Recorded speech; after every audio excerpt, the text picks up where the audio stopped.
Cycling, Taj Mahal, এই সেই তাজমহল যা রন্ধে রন্ধে আছে ইতিহাস। দ্য টাইস্ট অফ রিডিমার্ট, মোয়াই বলা হয় সব মোয়াই। অ্যাম্পি থিয়েটার, অনেক ভয়ঙ্কর খেলা হতো এখানে, মৃত্যুদণ্ডও এখানে দেওয়া হতো। কোন স্কুল? অমরেন্দ্র বিদ্যাপীঠ। কোথায়?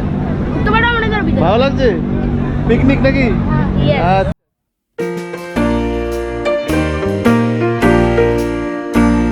ইকো পার্ক ভারতের সবচেয়ে বড় শহরে পার্ক।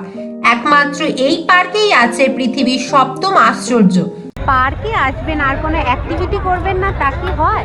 শুধু তাই নয়, রয়েছে নানান ওয়াটার অ্যাক্টিভিটি এবং কাশ্মীরের শিকারাই। এটাও দিনের ভিউটা দেখিয়েছি, রাতের ভিউটাও দেখাবো। এখানে অনেক লাইট শো হয়, তো ওগুলো দেখাবো আপনাদের। ঘুমের টয় ট্রেন জার্নি এবং চিলড্রেন পার্ক, রেন ফরেস্ট ও রোজ গার্ডেন, আরও কত কিছু।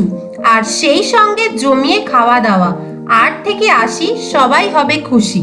তো এই ইকো পার্ক আপনারা কিভাবে আসবেন, এর লোকেশন কোথায় এবং পার্কে ঢোকার এন্ট্রি ফিস কত, কি ভিতরে কি কি আপনারা দেখবেন এবং কি কি রাইডস রয়েছে বড়দের এবং ছোটদের জন্য, খাওয়া দাওয়ার কি কি ব্যবস্থা রয়েছে, সমস্ত কিছু ডিটেলস কিন্তু থাকছে আমার আজকের এই ভিডিওতে।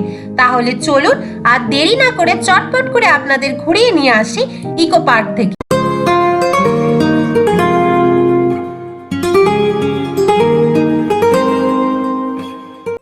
সবার প্রথমে তাহলে জেনে নেওয়া যাক আপনারা নিউ টাউন ইকো পার্কে আসবেন কিভাবে। কলকাতা এবং শহরতলির বিভিন্ন দিক থেকে নিউ টাউন ইকো পার্কে আসা যায়, তেমনি আমি যাব দুর্গানগর থেকে। স্টেশন দুর্গানগর।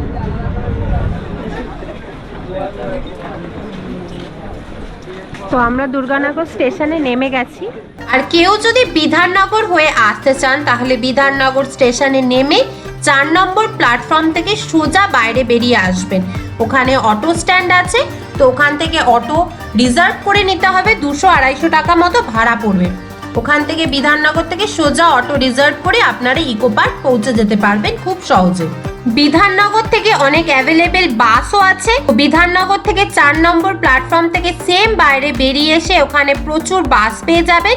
বিশ্ব বাংলা গেটে নামবেন, সেখান থেকে অটো করে সোজা পৌঁছে যাবেন ইকো পার্ক। শিয়ালদার দিক থেকে কেউ যদি ইকো পার্ক আসতে চান তাহলে ডিরেক্ট বাস পেয়ে যাবেন আসার জন্য। আর সাউথের দিক থেকে আসতে হলে পার্ক সার্কাস থেকে বাসে আপনারা আসতে পারেন। আর আমরা এসেছিলাম দুর্গানগর হয়ে। তো দুর্গানগর প্ল্যাটফর্মে নামার পর প্ল্যাটফর্মের উপরে এরকম দাদার গরম গরম পরোটার গন্ধ পেয়ে দাঁড়িয়ে পড়লাম গরম গরম পরোটা দিয়ে ব্রেকফাস্ট করার জন্য। এই যে স্টেশনে নেমে আপনারা স্টেশনের মধ্যে এরকম অনেক ব্রেকফাস্ট করার দোকান আছে, যেখান থেকে আমরাও পরোটা খাচ্ছি। তো আপনারাও এখান থেকে ব্রেকফাস্ট করে নিতে পারেন।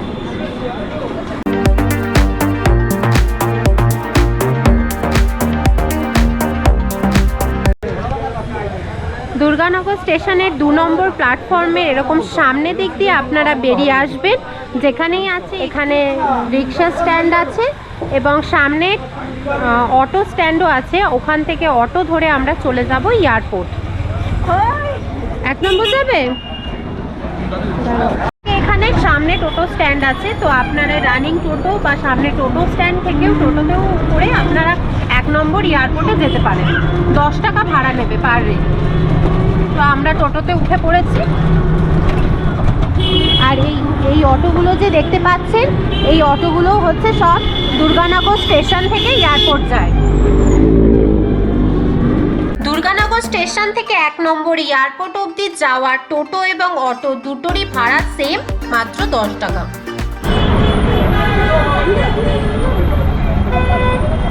আমরা এখন আছি 1 নম্বর এয়ারপোর্টের সামনে। তো এয়ারপোর্টের সামনে থেকে আপনারা ইকো পার্ক যাওয়ার প্রচুর বাস পেয়ে যাবেন। তাহলে চলুন এখান থেকে আমরা বাসে উঠব।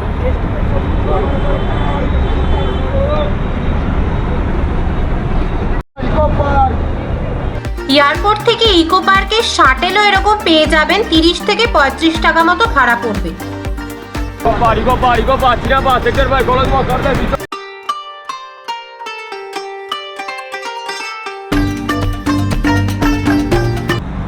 এয়ারপোর্টের দিক থেকে কেউ যদি আসেন তাহলে এই নবাবপুর স্টপেজে নামবেন।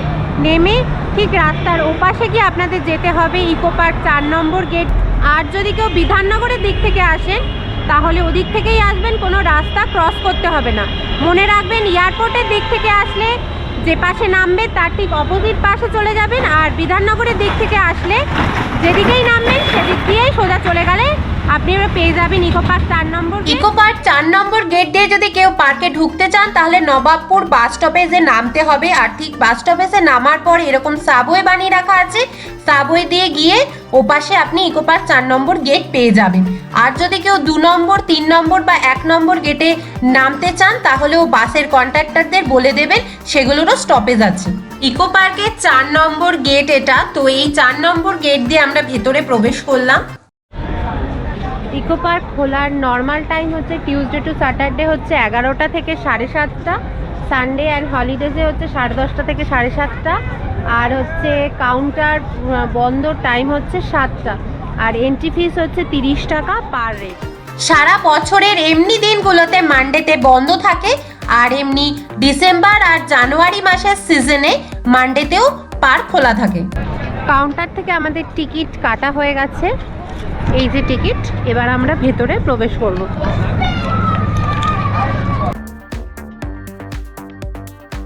এই 4 নম্বর গেট দিয়ে ঢোকার মুখেই করোনা ভাইরাস সবাইকে স্বাগতম জানাচ্ছে।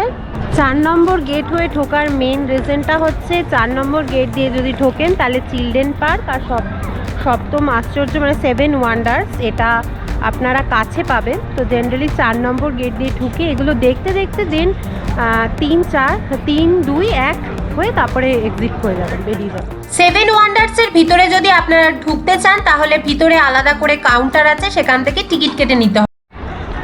এটা 7 ওয়ান্ডার্সের ঢোকার টিকিট কাউন্টার। এখান থেকে 30 টাকা মূল্যের টিকিট কেটে নিতে হবে, পার হেড 30 টাকা টিকিট কেটে নিয়ে তারপরে ভেতরে প্রবেশ করতে হবে। তো আমরা এখান থেকে টিকিট কেটে নিয়েছি 30 টাকার।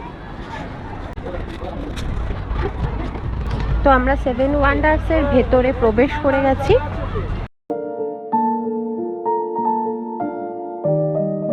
ঢোকার সাথে সাথেই সবার প্রথমে আপনাদের নজরে পড়বে মিশরের পিরামিড। মিশরের পিরামিড আপনারা তো ইতিহাসের পাতায় পড়েছেনই। প্রথমেই রয়েছে পিরামিড। মেন যে জায়গা আছে যেখানে এই 3টি মেন পিরামিড করা আছে, এখানেও দেখছি সেম একই করা আছে। পৃথিবীর 7ম আশ্চর্যের মধ্যে এটা একটা অন্যতম। পিরামিডের ভিতরে চলুন গিয়ে দেখি কি আছে।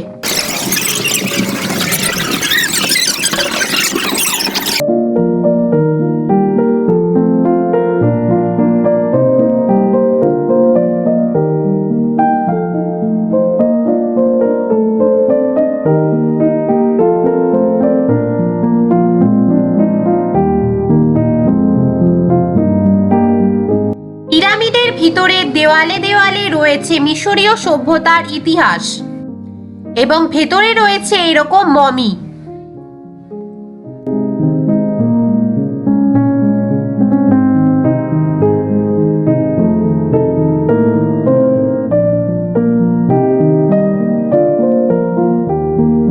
পিরামিড দেখা হয়ে গেলেই সামনে আছে একটা এরকম ছোট পুল, আর পুলের ঠিক ওপাশেই আছে পেট্রা। তাহলে চলুন আপনাদের পেট্রা থেকে ঘুরিয়ে নিয়ে আসি।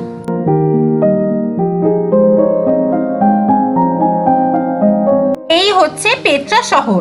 জর্ডনের পেট্রা শহর খুব প্রাচীন একটি শহর, যেটা ছিল পাহাড় বেলে পাথর দিয়ে তৈরি। সেই পাহাড় কেটে তার মধ্যে তৈরি করা হয়েছিল এই পেট্রা শহরটি, এবং যেটা অনেক দিন পর্যন্ত প্রায় লুকানো অবস্থাতেই ছিল, পরবর্তীকালে আবিষ্কৃত হয়। এর ভিতরে অনেক কারুকার্য রয়েছে, ব্যবসা বাণিজ্য এবং অনেক দিক থেকে এই পেট্রা শহর অনেক উন্নত হয়েছিল। পেট্রা শহরের ভেতরে আমরা ঢুকলাম, ঢুকে দেখি ভিতরে কি আছে। বিভিন্ন রকম দেওয়ালে দেওয়ালে কারুকার্য করে রাখা আছে। ভিতরে ফটো সেশন চলছে, আপনারাও চাইলে ভিতরে ঢুকে এরকম ফটো তুলতে পারেন।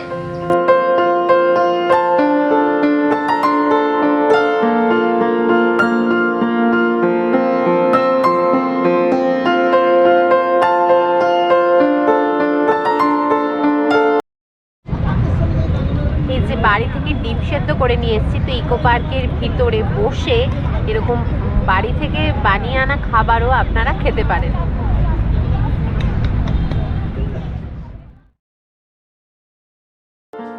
পেট্রা শহরের একদম সামনেই রয়েছে ইস্টার আইল্যান্ড।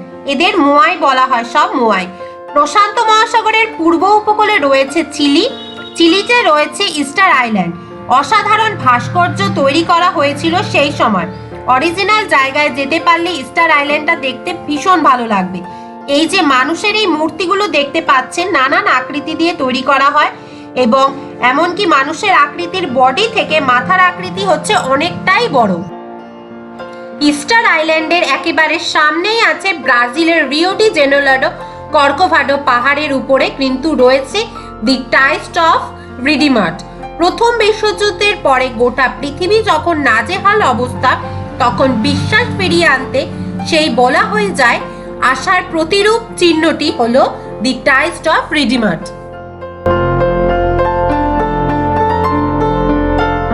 এই যে তাজমহল, তো ভারতের অন্যতম সপ্তম আশ্চর্যের মধ্যে অন্যতম হচ্ছে এই তাজমহল।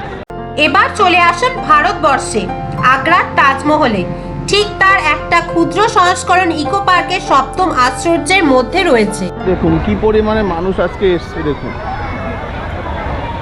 প্রচুর মানুষ এসছে, প্রচুর মানুষ।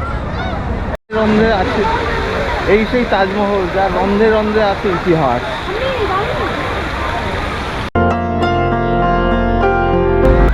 অসাধারণ ভিউ, দেখুন অসাধারণ।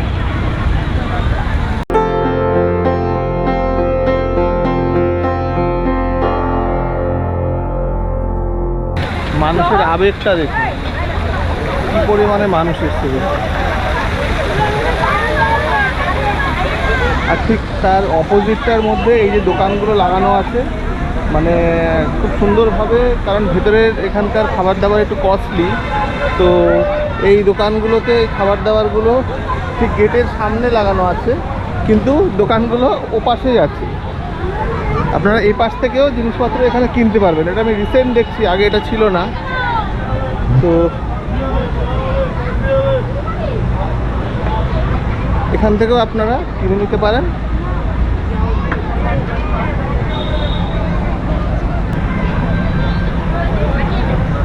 কোন স্কুল? কোথায়? ভালো লাগছে? পিকনিক নাকি? আচ্ছা আচ্ছা।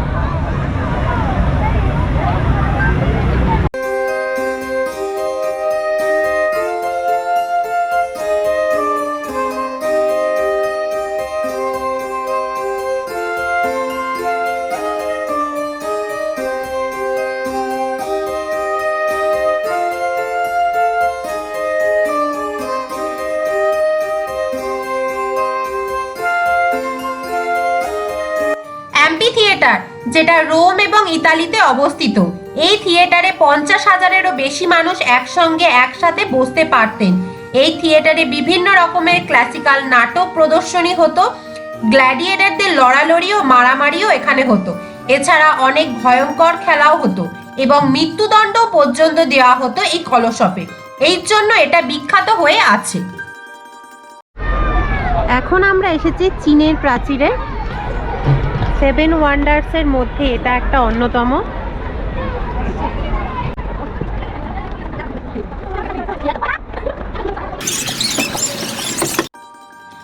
চীনের প্রাচীর, বিস্তীর্ণ এরিয়া জুড়ে অবস্থিত এই প্রাচীরটি। চীনের এই উঁচু প্রাচীর আপনারা মহাকাশ থেকেও দেখতে পারবেন। এই উঁচু প্রাচীরের দৈর্ঘ্য হচ্ছে প্রায় 8,850 কিলোমিটার মতো ধরতে পারেন। মূলত এই প্রাচীর তৈরি করা হয়েছিল বিদেশি আক্রমণ থেকে প্রতিরোধ করার জন্য।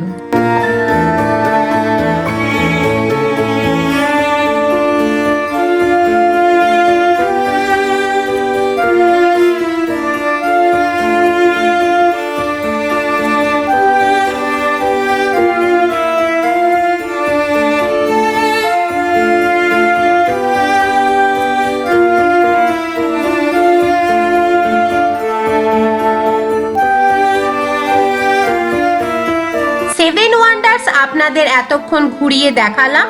এবার আমরা বাইরে বেরিয়ে যাব। বাইরে বেরোনোর রাস্তা এরকম ছোট একটা পুল আছে, যেখানে খুব সুন্দর ঝর্ণা লাগানো রয়েছে, এবং বাইরে বেরিয়ে আমরা এখন চিলড্রেন পার্কের দিকে যাব। 4 নম্বর গেট দিয়ে ঢুকেই এর সামনেই আছে চিলড্রেন পার্ক। তো এখানে বাচ্চারা খেলাধুলা করার জন্য প্রচুর অ্যাক্টিভিটিস রয়েছে, এখানে বাচ্চারা টাইম স্পেন্ড করতে পারবে।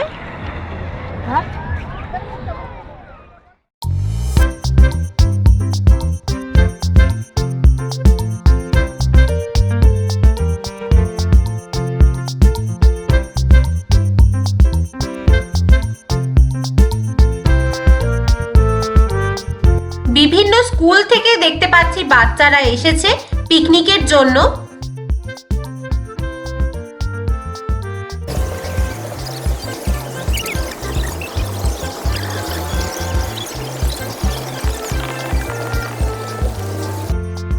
এবার আমরা এসেছি দার্জিলিং এর টয় ট্রেনের সামনে। এটা একটা মডেল আকারে সাজিয়ে রাখা রয়েছে এবং টয় ট্রেনের সামনেই রয়েছে মাস্ক গার্ডেন। নানান দেশের নানান রকমের মুখোশ এই সামনেই রাখা আছে। এর ভেতরে ঢোকা যাবে না, বাইরে থেকেই মাস্ক গার্ডেনের এই মাস্কগুলো দেখতে হবে। আর মাস্ক গার্ডেনের ভেতরে রয়েছে এরকম বিভিন্ন রকমের ফুল গাছ দিয়ে সাজানো। আর মাস্ক গার্ডেনের ঠিক পিছনটাই ওখানে রয়েছে একটা টয়লেট।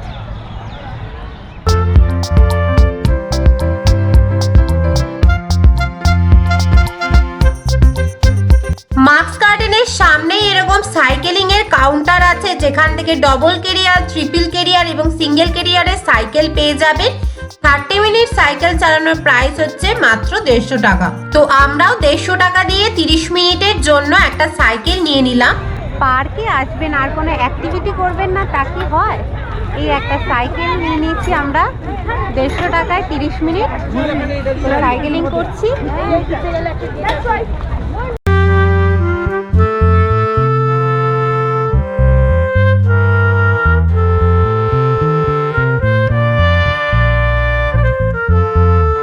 সাইকেলিং করা আমাদের হয়ে গেল। এবার আপনাদের নিয়ে এসেছি রেইন ফরেস্টে। আর রেইন ফরেস্টের ঠিক পাশেই আছে ইকো পার্কের পুরো ম্যাপ। আপনারা চাইলেই ম্যাপটা দেখে নিয়ে প্ল্যান করে নিতে পারেন কোথা থেকে কোথায় যাবেন এবং কি কি আগে দেখবেন। এই যে এটা হচ্ছে রেইন ফরেস্টের ভেতরে। রেইন ফরেস্টের ভিতরটা কিন্তু বেশ শান্ত এবং ঠান্ডা, নীরব।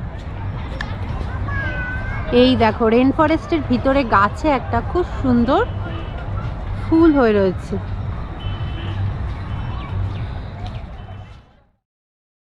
পার্কের ভিতরে খাওয়ার দাওয়ারের এরকম প্রচুর ফুড স্টল আছে, যেখানে বসে আপনারা অনায়াসে আপনাদের পছন্দ সহিত খাবার দাবার খেতে পারেন।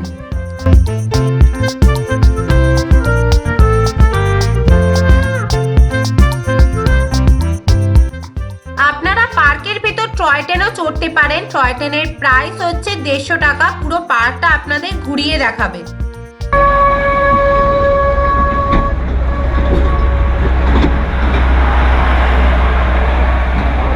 এই টয় ট্রেনে করেও ঘুরে আপনারা পুরো পার্কটা ঘুরে দেখতে পারেন।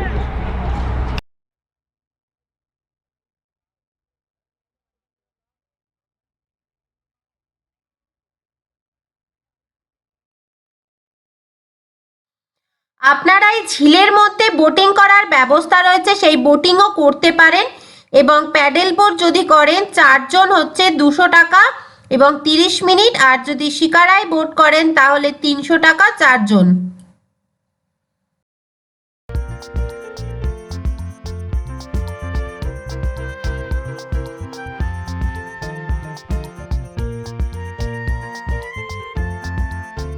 আপনারা পার্কের ভিতরে এই গাড়িও চড়তে পারেন। এটার পার হেড প্রাইস হচ্ছে মাত্র 100 টাকা। ইকো পার্কে আপনারা আসলে কিন্তু হাতে অনেকটা সময় নিয়ে আসবেন। এই দেখুন আমাদের 12টার সময় এসেছি, 12টার থেকে এই সন্ধে হয়ে গেল, আলো জ্বলে গেছে। তো অনেক সময় লাগে, পার্কটা অনেকটা বড়।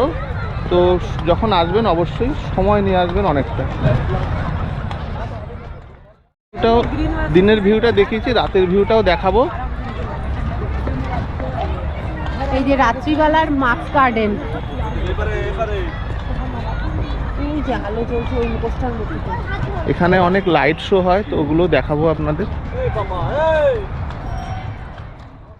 10 টাকা করে বলুন। এই যে গেটের বাইরের এখানটায় ঘটি গরম 10 টাকা। তো আমরা একটা নেব, একটা দিন তো 10 টাকার ঘটি গরম।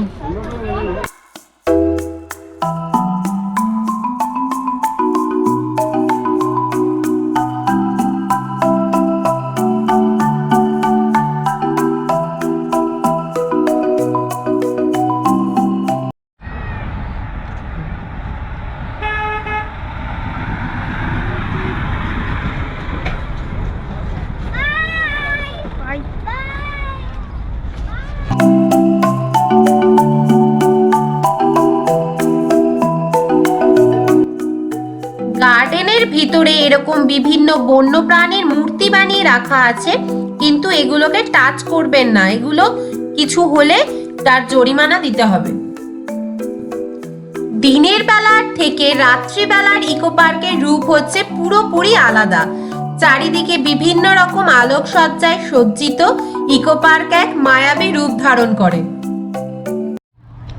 এই রাতের ইকো পার্কটা একটা অন্যরকম রূপে সজ্জিত হয়ে ওঠে।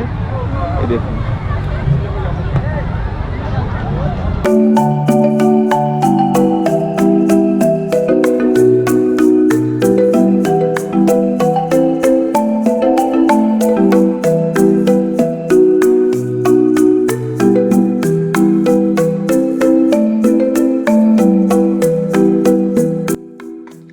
সন্ধে নামার সাথে সাথে এরকম ঝিলের মধ্যে যে ঝর্ণাগুলো আছে সেগুলো দিয়ে লাইট শো শুরু হয়ে যায়।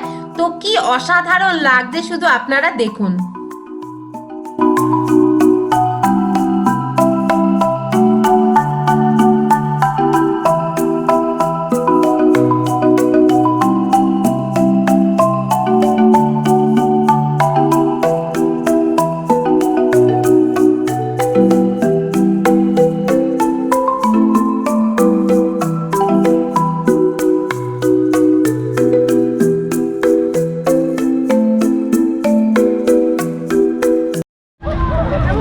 যে রাতের রাইডটা শেষ করে নামছে, চলুন দেখাই।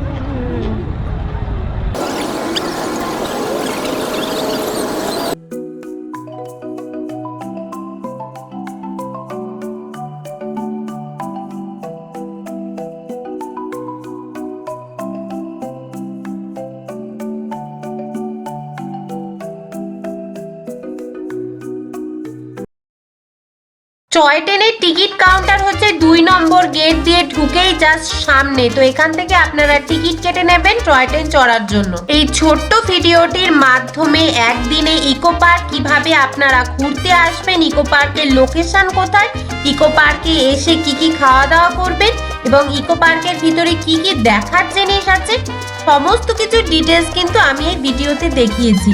তো আপনাদের ভিডিওটি কেমন লাগলো আমাকে কমেন্ট করে কিন্তু অবশ্যই জানাবেন। আর ভিডিওটি ভালো লেগে থাকলে একটা ছোট লাইক করে আমাকে উৎসাহ দেবেন, যাতে আগামী দিনে আরো নতুন নতুন খুব ভালো জায়গার সন্ধান নিয়ে আসতে পারি আপনাদের জন্য। তো পুরো ভিডিওটি প্রথম থেকে শেষ পর্যন্ত দেখার জন্য সকলকে অসংখ্য ধন্যবাদ। ভালো থাকবেন, সুস্থ থাকবেন আর এভাবেই ভালোবাসা দিয়ে সঙ্গে থাকবেন।